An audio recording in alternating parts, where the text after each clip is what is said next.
नमस्कार, मेरा नाम है विपिन श्रीवास्तव। आप देख रहे हैं आज़ाद विचार समाचार। भारत का युवा, जिसे हम देश का भविष्य कहते हैं, आज गहरे मानसिक तनाव और गुस्से में नजर आ रहा है। इस गुस्से की वजह है एक के बाद एक लीक होते प्रतियोगी परीक्षाओं के पेपर और बोर्ड परीक्षाओं के मूल्यांकन में गंभीर लापरवाही। हाल ही में हुए नीट पेपर लीक मामले में देश के 22 लाख से ज़्यादा छात्रों का भविष्य अधर में लटक गया था। 23 मई को परीक्षा हुई और शुरुआत में सरकार लगातार डिनाइल मोड में रही, लेकिन जब पानी सिर के ऊपर से चला गया तो सरकार को 12 मई को परीक्षा रद्द करने का फैसला लेना पड़ा। मामला सीबीआई को सौंपा गया है, गिरफ्तारियां भी हुई हैं, लेकिन सवाल वही है कि क्या सिर्फ मोहरों को पकड़कर असली मगरमच्छों को बचाया जा रहा है? बिना किसी ऊंचे रसूखदार के शामिल हुए इतने बड़े स्तर पर देश की सबसे प्रतिष्ठित मेडिकल परीक्षा का पेपर आखिर कैसे लीक हो सकता है?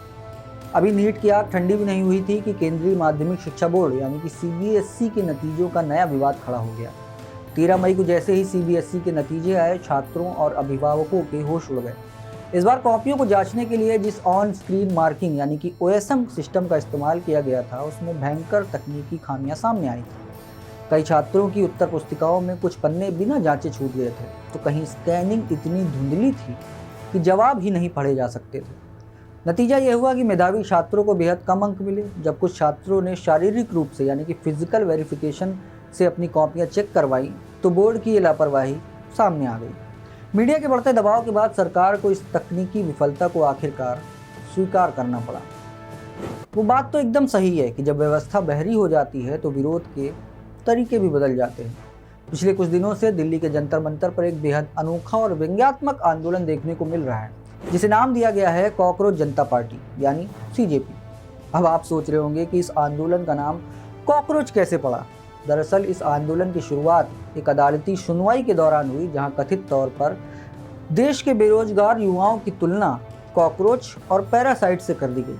इस अपमान ने युवाओं के भीतर छिपे गुस्से को बारूद में बदल दिया। बॉस्टन के रहने वाले एक 30 वर्षीय भारतीय मूल के युवा अभिजीत दीपके ने सोशल मीडिया पर इस नाम से एक सटायर अकाउंट बना दिया। देखते ही देखते सिर्फ 5 दिनों के भीतर इंस्टाग्राम पर इस अकाउंट के 2 करोड़ से ज़्यादा फॉलोअर हो गए हैं और इस वक्त जब आप ये न्यूज़ देख रहे हैं तब इस पर 14 करोड़ से ज़्यादा फॉलोअर हो चुके हैं। 6 जून को इसी डिजिटल आंदोलन ने जमीनी रूप ले लिया। देश के कोने कोने से जेनजी यानी कि आज के युवा जंतर मंतर पर इकट्ठा हुए। उनके हाथों में तख्तियाँ थी जिन पर लिखा था कि अगर हम व्यवस्था के लिए कॉकरोच हैं तो यही कॉकरोच अब अपने हक की लड़ाई के लिए लड़ने के लिए आए हैं। इस ऐतिहासिक और अनोखे प्रदर्शन ने यह भी साबित कर दिया कि युवाओं का धैर्य अब पूरी तरीके से टूट चुका है और अब वो चुप बैठने वाले नहीं हैं। ये पूरा घटनाक्रम सिर्फ एक परीक्षा के लीक होने या सॉफ्टवेयर की गड़बड़ी का नहीं है। ये कहानी है हमारे देश के शिक्षा मंत्रालय की क्रॉनिक अक्षमता की। वर्तमान शिक्षा मंत्री धर्मेंद्र प्रधान के लिए पिछले 6 महीने किसी बुरे सपने से कम नहीं रहे हैं। आमतौर पर यह सरकार अपनी गलतियों को स्वीकार नहीं करती है। हर बार कोई ना कोई नया बलि का बकरा ढूंढ ही लिया जाता है, लेकिन इस बार चौतरफा घिरे शिक्षा मंत्री को टीवी इंटरव्यूज और कैमरे के सामने अपनी कमियों को आखिरकार स्वीकार करना पड़ा। छात्रों और अभिभावकों की एक ही मांग है, शिक्षा मंत्री का इस्तीफा। लेकिन क्या इस देश में अब नैतिक जिम्मेदारी लेकर इस्तीफा देने की परंपरा बची है? इसका जवाब शायद ना है। धर्मेंद्र प्रधान का कार्यकाल सिर्फ पेपर लीक के लिए नहीं बल्कि नीतिगत मोर्चों पर भी पूरी तरीके से विवादित रहा है।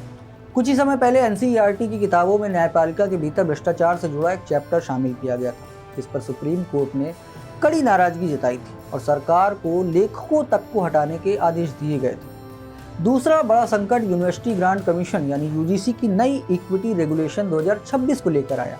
इसमें जैसे ही भेदभाव के खिलाफ ओबीसी और अन्य वंचित वर्गों के विशेष संरक्षण की बात आई तो सरकार का अपना ही पारंपरिक सवर्ण कोर वोटर सोशल मीडिया पर पीएम मोदी के खिलाफ खड़ा हो गया। सरकार इस कदर डर गई कि सुप्रीम कोर्ट के दखल के बाद पुरानी 2012 की गाइडलाइंस को अस्थायी रूप से लागू करना पड़ा।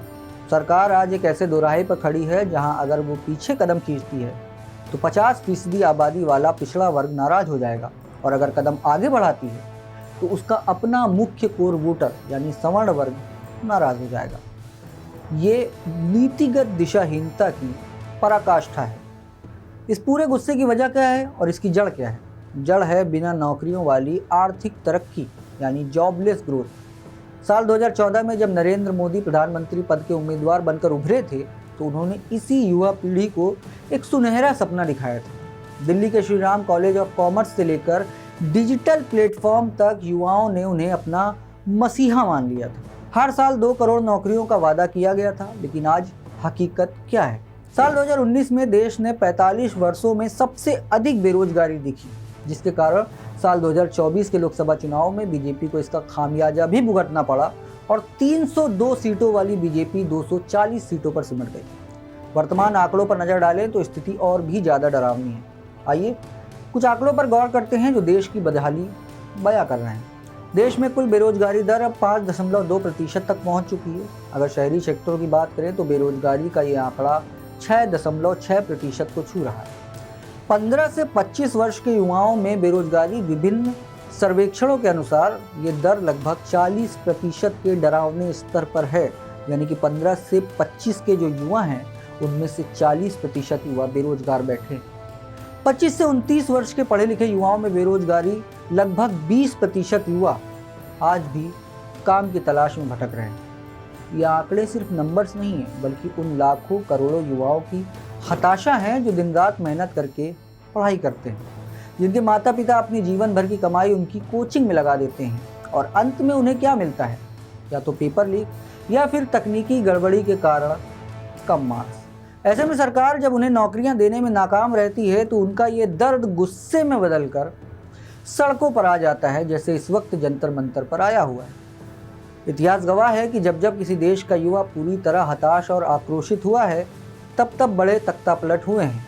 हमने हाल ही में अपने पड़ोसी देशों श्रीलंका और बांग्लादेश में देखा है कि कैसे युवाओं के गुस्से ने सत्ताओं को उखाड़ फेंका और कैसे नेपाल के युवाओं ने पूरी सत्ता बदल दी। हालांकि भारत एक बहुत बड़ा और लोकतांत्रिक रूप से परिपक्व देश है। यहाँ वैसी स्थितियाँ बनना आसान बिल्कुल भी नहीं है, लेकिन सरकार को इस मुगालते में भी नहीं रहना चाहिए कि युवाओं को हमेशा के लिए शांत रखा जा सकता है। क्या सरकार इस बार भी गंभीर संकट से कोई सबक लेगी?